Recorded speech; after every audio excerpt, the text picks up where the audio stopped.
Natural hair colour కోసం చూస్తున్నారా? అయితే Anoos henna and black expert వాడండి.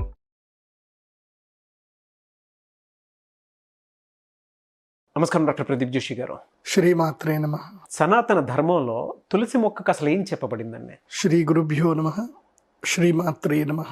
మనం అందరం కూడా ఒక నాగరికులము, ఒక కుటుంబ జీవితంలో బతుకున్నటువంటి మనందరం కూడా ఒక భయంతో బతుకుతున్నటువంటి వాళ్ళు. అంటే ప్రాణ భయం కావచ్చు, లేదంటే రోగ భయం కావచ్చు, ఏదైనా ఒక భయంతో మనం బతికేవాళ్ళు. సో ఇలాంటి సమాజంలో మనల్ని మనం రెగ్యులర్గా ప్రొటెక్ట్ చేసుకోవాలి అని అంటే మనకు కొన్ని ఇంట్లో ఉండవలసిన ప్రధానమైన కొన్ని వస్తువులు, కొన్ని పదార్థాలు, కొన్ని చెట్లు, అట్లాగే కొన్ని జీవాలు ఇవి మన ఇంట్లో ఉండాలి. అందులోపల చెట్లు ఉండవలసిన మొక్కలలో ఏంటంటే ప్రధానమైనటువంటి మొక్క ఏమిటంటే కనుక తులసి చెట్టు. ఇది చాలామందికి తెలిసిన విషయమే, జనరల్గా తెలిసిన విషయమే. ప్రతి ఒక్కరి ఇంట్లో తులసి చెట్టు ఉంటుంది. ఏదో ఒక మూలకు తులసి చెట్టు పెడతారు. రోజు పొద్దున్నే లేచి తులసి చెట్టులో నీళ్లు పోస్తారు. ఆ తర్వాత దీపం పెడతారు, దండం పెట్టుకొని వచ్చేస్తారు. కొంతమంది బాగా తెలిసిన వాళ్ళు అయితే ఏం చేస్తారంటే తులసి ఆకులు కొంచెం ఒకటి తెంపుకొని నోట్లో వేసుకుంటారు. ఆ క్షణంకి అది నమలేస్తారు, హాయిగా ఆనందంగా ఉంటారు. ఇది జనరల్గా చాలామంది తెలిసింది. కాకపోతే తులసి చెట్టు యొక్క గొప్పతనము ఇంకా చాలామందికి తెలియదు.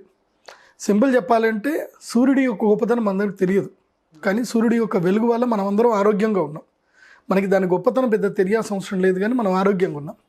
కానీ దాన్ని సద్వినియోగం చేసుకునేటువంటి వాడు ఏం చేస్తున్నాడంటే, ఇప్పుడు ఉదాహరణకి సూర్యుడి నుంచి ఎండ వస్తుంది, ఆ వెలుగుని సోలార్ పవర్ కింద కన్వర్ట్ చేసుకొని కొంతమంది సంపాదించుకుంటున్నారు. కొంతమంది సూర్యుడు వెలుగులో వచ్చేసి కూర్చొని ఆరోగ్యాన్ని కావాలని సంపాదించుకుంటున్నారు ఒక పర్టికులర్ టైంలో. కొంతమంది సూర్యుడికి చక్కగా ధ్యానం చేసుకొని వాళ్ళు సంపాదించుకుంటున్నారు. అట్లాగే తులసి చెట్టు వల్ల కూడా చాలా లాభాలు ఉన్నాయి. ఏంటి సార్ బెనిఫిట్స్ అవి? ఇప్పుడు వాస్తవం ఏంటంటే తులసి చెట్టు దీనికి ఒక అమోఘమైన శక్తి ఉంది. తులసి శ్రీ సఖి శుభే పాపహారిణి పుణ్యదే నమస్తే నారదనుతే నారాయణి నమోస్తుతే. ఈ శ్లోకాన్ని అందరూ గుర్తుపెట్టుకోండి. తులసి శ్రీ సఖి శుభే అని అంటారు. శ్రీ సఖి శుభే అని అంటారు. శ్రీ అంటే ఏంటి? లక్ష్మీదేవి. లక్ష్మీదేవికి సఖి అంటే మిత్రురాలు. శుభే అంటే శుభములను కలిగించేటువంటిది అని అర్థం. ఎప్పుడైనా మనము బయట ప్రయాణం చేసేటప్పుడు తులసి చెట్టుకి ప్రదక్షిణ చేసి బయటకు ప్రదక్షిణకు వెళ్ళారే అనుకోండి, తప్పకుండా మీకు ఎలాంటి అనర్థము జరగదు. మీరు వెళుతున్న పని గ్యారంటీగా సక్సెస్ఫుల్గా కంప్లీట్ అవుతుంది. కాని పనులు కూడా 100% జరుగుతాయి. ఇది తులసి చెట్టుకి ప్రదక్షిణ చేసి వెళ్తే. అందుకోసము ఒకప్పటి కాలంలో ఇప్పుడు ఇండిపెండెంట్ హౌసెస్ చూస్తాం, పాత ఇండిపెండెంట్ హౌసెస్. ఇంట్లో ఏం చేస్తారు అంటే బ్రహ్మస్థానంలో తులసి చెట్టును పెడతారు. ఇంటికి మధ్యలో వెలుగు వచ్చేటట్టుగా పెడతారు, ఇంటి మధ్యలో ఖాళీ ఉంచుతారు. ఆ ప్లేస్లో తులసి చెట్టు ఇది పెడతారు, బృందావనం పెడతారు, తులసి బృందావనం పెడతారు. తర్వాత ఇంట్లో ఉండేటువంటి వర్షంలో పడే నీళ్ళన్నీ కూడా ఇంటి మధ్య లోపలికి బ్రహ్మస్థానం లోపలికి రావాలని పెడతారు. వాస్తు ప్రకారము బ్రహ్మస్థానం లోపల తులసి చెట్టు ఉండాలి, లేదంటే ఇంద్రస్థానంలో ఉండాలి. అంటే తూర్పు వైపున ఇంద్రస్థానంలో ఉండాలి. ఏ స్థానంలో అయినా సరే ఇంటికి ఎదురుగ్గా తులసి చెట్టు యొక్క బృందావనం ఉండాలి ఎగ్జాక్ట్గా. అంటే మెయిన్ గుమ్మానికి ముందు వైపుకి తులసి చెట్టు ఉండాలి. అలా ఉన్నట్లయితే గనక ఆ ఇంటి లోపలికి దుష్టశక్తులు రావాలన్నా సరే భయపడతాయట. తులసి చెట్టుకు అంత శక్తి ఉంటుంది. ఎందుకోసమంటే మీరు ఒకటి సంబంధించిన ఆరా మిషన్స్ అని దొరుకుతున్నాయి ఈ మధ్య. ఆరా మిషన్స్ పెట్టి దగ్గర మీరు ఉండండి, తులసి చెట్టు చుట్టూ ప్రదక్షిణ చేయండి. తులసి చెట్టు చుట్టూ ప్రదక్షిణ చేశాక ఆరా మిషన్ చెక్ చేసుకోండి. ప్రదక్షిణ చెయ్యక మునుపు ఆరా చెక్ చేసుకోండి. మీ ఆరా ఆటోమేటిక్గా ప్యూర్ అయిపోతుంది. ప్రతి ఒక్క మనిషికి ఆరా చక్రం ఎంత ఉంటుందంటే ఇంతవరకు ఉంటుంది. అంటే తన చెయ్యి ఎక్కడి నుంచి పడతారో ఇక్కడి వరకు ఆరా చక్రం అయితే ప్రతి ఒక్కరికి ఉంటుంది. కానీ తులసి చెట్టు ప్రదక్షిణ చేసిన తర్వాత మన ఆరా చెట్టు 6 ఫీట్లు పెరుగుతుంది. అంటే దాదాపు 6 ఫీట్ల వరకు దూరం అందుకు పెరుగుతుంది ఆరా. ఎలా ఎటువంటి ఎనర్జీ ఉంటుందని అనుకోవచ్చు అంటారా? It's a divine positive energy. అది మన కళ్ళకు కనబడదు. అది ఎందుకోసం అంటే తులసి చెట్టుకు ఆ శక్తి ఉంటుంది. తులసి చెట్టు దగ్గర వచ్చే వాయువు కానీ ఏదైనా సరే పరిశుద్ధం అవుతుంది. ఎంతటి నెగిటివ్ ఎనర్జీ అయినా సరే అది ప్యూర్ చేసి పంపిస్తుంది. అంత గొప్ప శక్తి తులసి చెట్టుకు ఉంటుంది. ఇంకో విషయం తెలుసా, ఈ తులసి చెట్టు యొక్క మృత్తికని ఇప్పటికీ కూడా శ్రీమన్ మధ్వాచార్యుల వారి సాంప్రదాయం పాటిస్తున్నటువంటి ఉత్తరాది మఠం వాళ్ళు, కృష్ణ మఠంలోకి సంబంధించిన వాళ్ళందరూ కూడా తప్పకుండా ఉదయం లేవగానే ఏం చేస్తారంటే తులసి మృత్తికను తీసుకొని ఇక్కడ పెట్టుకుంటారు, నామంలాగా పెట్టుకుంటారు. తులసి చెట్టు మొదల్లో ఉండే మట్టిని తీసుకొని పెట్టుకుంటారు. ఆ పెట్టుకోవడం వల్ల లాభం ఏంటిదంటే యమధర్మరాజు కూడా ఎదురుగా వచ్చినా సరే ప్రాణం తీయడానికి జంకుతాడట తులసి మృత్తిక ఉంటే కనుక. ఇప్పటికి కూడా మధ్వ సాంప్రదాయం వాళ్ళు ఎందుకు ధరిస్తారు అంటే ఎంతటి నెగిటివ్ అయినా సరే, యమదూతలైనా సరే రాగానే తులసి మృత్తిక ఎవరికైతే నుదుటి మీద ఉంటుందో వాళ్ళని ముట్టరట, అంత శక్తి ఉంటుందట. ఎందుకు తులసి చెట్టుకి ఇంత శక్తి అని అంటే తులసి చెట్టును కూడా కృష్ణ అని కూడా పిలుస్తారు. కృష్ణ అంటారు. కృష్ణ అంటే అర్థం ఏంటిది? నలుపు అని అర్థం. కృష్ణ అంటే అర్థం ఏంటంటే శూన్యం అని అర్థం. కృష్ణ అంటే కృష్ణ బిలము, మనకు తెలుసు కదా కృష్ణ బిలం అనేది. సో కృష్ణ బిలము ఉంటుంది, డార్క్ స్పాట్. Dark spot. కృష్ణ బిలములో ఏదైనా ఒక వస్తువు పడిపోతే అది కాలానికి అతీతంగా వెళ్ళిపోతుంది. ఆ కృష్ణ బిలము నుంచి వచ్చినటువంటి అద్భుతమైన కృష్ణాశక్తియే ఈ యొక్క తులసి చెట్టు. తులసి చెట్టుని మించిన మహా ఔషధమైన వృక్షం ప్రపంచంలో ఏది లేదు. 1 planet it's give more than 1000 remedies అనమాట. 1000కి మించినటువంటి రోగాల్ని నాశనం చేస్తుంది తులసి చెట్టు. అందుకే ఇప్పటికి కూడా ఎవరైనా చనిపోయేటప్పుడు తులసి నీళ్ళు పోయండి అని అంటారు. ఎందుకంటారు తులసి నీళ్ళు పోయడం అని? తులసి నీళ్ళు పోస్తే ఏమైపోతుంది? బతికిపోతాడా? తులసి నీళ్లు పోయడం వల్ల ఏంటంటే సోల్ ప్యూర్ అయిపోతుంది. ఇంకా సోల్ని రికగ్నైజ్ చేయడం ఏంటంటే ప్యూర్ సోల్గా రికగ్నైజ్ చేస్తారు. అంటే ఆ ప్రాణం పోయేటప్పుడు కూడా తులసి నీళ్లు కనుక నోట్లో పడితే ఎట్టి పరిస్థితుల్లో వాళ్ళకి వైకుంఠ ప్రాప్తి కలుగుతుంది అనేది మనకి భాగవతంలో కూడా చెప్పారు. అంటే తులసి చెట్టుకి ఒక్క శక్తి కాదు, ప్రాణము నిలబెడుతుంది, పోయే ప్రాణాన్ని కూడా వైకుంఠానికి పంపిస్తుంది. అంటే ఇహలోకము పరలోకం రెండిటికి తులసి చెట్టు గొప్ప. నీకు ఏదైనా సరే ఒక కోరిక ఉంది, బలమైన కోరిక ఉంది, తీరట్లేదు, నీకు ఏ దేవస్థానానికి ఎక్కడ కూడా వెళ్ళాల్సిన అవసరం లేదు. తులసి యొక్క వనం తయారు చేసుకోండి.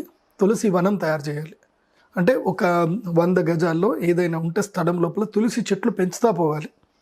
తులసి చెట్లు పెంచి ఆ తులసి చెట్టు మధ్యలోనే కూర్చొని ప్రతిరోజు ఉదయం 6 గంటల నుంచి 7 గంటల మధ్యలో ధ్యానం చేయాలి. అట్లాగే ఏదైనా రోగం ఉందనుకోండి, ఆ తులసి యొక్క బృందావనం ఏవైతే ఉంటాయి, తులసి చెట్లు ఉంటాయి, ఆ తులసి చెట్టు మధ్యలో కూర్చొని డీప్ ఇన్హేల్ డీప్ ఎక్సేల్ చేయండి చాలు. మీకు ఎంత భయంకరమైన రోగాలైనా సరే క్రమేపీ తగ్గుతూ ఉంటుంది. It should be continue practice అనమాట. డైలీ ఆ టైంకి అక్కడ వెళ్ళి కూర్చొని ఆ వాసన తీసుకోండి. బాడీకి ఏం జరుగుతుంది అంటే ఒక ఫంక్షన్ ఉంటుంది బాడీలో, బయోలాజికల్ క్లాక్ అనే ఒక ఫంక్షన్ ఉంటుంది. ఈ పర్టికులర్ టైంకి నువ్వు ఈ పని ఒకరోజు చేసావు అంటే బాడీ ఏం చేస్తుందంటే ఎస్ అని నోట్ చేసుకుంటుంది. 2 రోజులు చేసావు, 3 రోజులు చేసావు, 10 రోజులు చేసావు అనుకో, బాడీకి అర్థమైపోతుంది, ఓహో రోజు ఈ వ్యక్తి ఈ స్థానానికి ఈ సమయానికి ఇక్కడికి వెళుతున్నాడు. ఆ టైంలో ఎలాంటి ఎనర్జీ స్వీకరిస్తున్నాడో బాడీకి తెలుస్తుంది, మైండ్కి తెలుస్తుంది. సో మైండ్ ఏం చేస్తుందంటే కంటిన్యూస్ వెళ్తున్నాడు అంటే ఈ ఎనర్జీ మన బాడీలో ఎక్కడ యూటిలైజ్ చేయాలనేది ప్రాక్టీస్ చేసేసుకుంటుంది బాడీ. సో అలా డైలీ గనక సంధ్యా సమయంలో 6 నుంచి 7 గంటల సమయంలో అక్కడ వెళ్ళి కూర్చోవాలి. ముఖ్యంగా సంధ్యా సమయంలో కూర్చోవాలి. సంధ్యా సమయమే ఎందుకు అంటే ఈ యొక్క సమయంకి ఏంటంటే ఒక పాజ్ టైం ఉంటుంది. సూర్యోదయానికి సూర్యాస్తమయానికి 8 నిమిషాల సమయం సంధ్యా సమయం అని ఉంటుంది. 8 నిమిషాలు. వాస్తవంగా సంధ్యా ముహూర్తం 24 నిమిషాలు. అందులోపల పర్టికులర్గా చూస్తే 8 నిమిషాలు.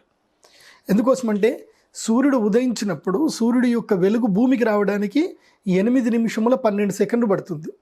ఇది ఉదయించిన సూర్యుడి యొక్క వెలుగు భూమి చేరడానికి. సో ఆ సమయాన్ని ఏమంటారు అంటే సంధ్యా సమయం అంటారు. సూర్యుడు కూడా అస్తమిస్తాడు. అస్తమించినప్పుడు కూడా ఆ వెలుగు అనేది భూమి నుంచి వెళ్ళిపోవడానికి కూడా 8 నుంచి 12 సెకండ్లు పడుతుంది. ఈ సంధ్యా సమయం ఏదైతే ఉందో ఈ టైంలో ఏం చేస్తారు అంటే దేవతలు ఈ యొక్క ఎర్త్ని ప్రొటెక్ట్ చేస్తారు. ఎందుకోసమంటే సూర్యుడు పోయేటప్పుడైనా సూర్యుడు వచ్చేటప్పుడైనా మధ్యకాలంలో సంధ్యాకాలం ఏముంటుందంటే దీన్ని అసుర సంధ్య వేళ అంటారు. అందుకే బ్రాహ్మణులందరూ కూడా సంధ్యావందనం చేయాలి, సంధ్యాకాలంలో సూర్యుడికి అర్ఘ్యం వదలాలి అని అంటారు. సూర్యుడికి అర్ఘ్యం వదిలి ఏం చేయాలి? నెక్స్ట్ ఇమీడియట్లీ మేము తులసి పూజనే చేయాల్సింది. ఎందుకోసమంటే మేము అర్ఘ్య పూజ అంతా అయిన తర్వాత ఆ అర్ఘ్యం నీళ్ళన్నీ కూడా తీసుకొని వెళ్ళి ఏం చేస్తామంటే సూర్యుడికే వేస్తాం. మేము సూర్యుడి కోసం అని చెప్పి తులసి యొక్క బృందావనంలోనే వేస్తాం. అంటే తులసికి అంత గొప్ప శక్తి ఉంటుంది. తులసి బృందావనంలో అర్ఘ్య తర్పణం వేస్తే ఆ తులసి చెట్టే మనందరినీ కాపాడుతుంది. కాబట్టి ప్రతిరోజు ఆరోగ్య సమస్య ఉంది, లంగ్స్ సమస్యలు ఉన్నాయి, ఎలాంటి ఆరోగ్య సమస్య అయినా పర్వాలేదు, ప్రాణాయామంతో ప్రతి ఒక్క ఆరోగ్య సమస్యకి ఫుల్ స్టాప్ చేయొచ్చు. దానికే సిద్ధ విద్య, సిద్ధ యోగము అని అంటారు. ఓకే. ఈ సిద్ధ యోగం ఎక్కడ సిద్ధిస్తుంది అని అంటే తులసి బృందావనం దగ్గర బాగా సిద్ధిస్తుంది. తులసి బృందావనం దగ్గర అంటే తులసి చెట్లు అన్ని చక్కగా పెంచుకోండి. లేదంటే ఇంటి పైన ఉంటుంది కదా, ఇంటి పైన ఏం చేయండి అంటే కుండీలు పెట్టుకొని అన్ని తులసి చెట్లు పెట్టుకోండి. ఆ తులసి చెట్టు మధ్యలో కూర్చోండి. ఎక్కడి నుంచైనా వీస్తున్న గాలి కాస్త ప్యూర్ అయిపోయి మీ ఆరాని ప్యూర్ చేస్తుంది, మీ ఇంటర్నల్ సోల్ని కూడా ప్యూర్ చేస్తుంది. తులసి చెట్టుకు అంత శక్తి. కాబట్టి అనారోగ్య సమస్యలు ఉన్నటువంటి వాళ్ళు, పాజిటివ్ ఎనర్జీ లేదనుకునేటువంటి వాళ్ళు అందరూ కూడా ఈవినింగ్ అవర్లో మార్నింగ్ 6 to 7, ఈవినింగ్ 6 to 7 తులసి చెట్టు దగ్గర కూర్చొని ధ్యానం చేసుకోవాలి. ఓకే. అది కాకుండా ఫైనాన్షియల్గా కూడా తులసి చెట్టు చాలా గొప్పది. అరోమా థెరపీకి కూడా మీరు గనక మీ పొలంలో తులసి చెట్టు కనుక వేసి ఆ తులసి చెట్టు యొక్క రసాన్ని తయారు చేసి కనుక మీరు దాన్ని సేల్ చేశారనుకోండి, దాంతో కూడా డబ్బులు కూడా వస్తాయి. ఇటు పుణ్యానికి పుణ్యము, ఇటు లాభానికి లాభం అన్నీ కలుగుతాయి తులసి చెట్టు వల్ల. ఓకే. ఏదైనా ఒక భూమి బీడు భూమి అయిందనుకోండి, ఆ బీడు భూమిని కూడా మంచి భూమి చేయడానికి తులసి చెట్టు ఉపయోగపడుతుంది. ఏదైనా బీడు భూమిలో ఒక 6 నెలల పాటు తులసి చెట్లు పెంచిన తర్వాత మీరు ఏ పంట అయినా పండించండి, అద్భుతంగా పండుతుంది. సో ఇన్ని అద్భుతమైన శక్తులు ఉన్నాయి తులసి చెట్టుకి. వెరీ గుడ్ నాలెడ్జ్ అండి. Thank you so much doctor Pradeep Joshi గారు.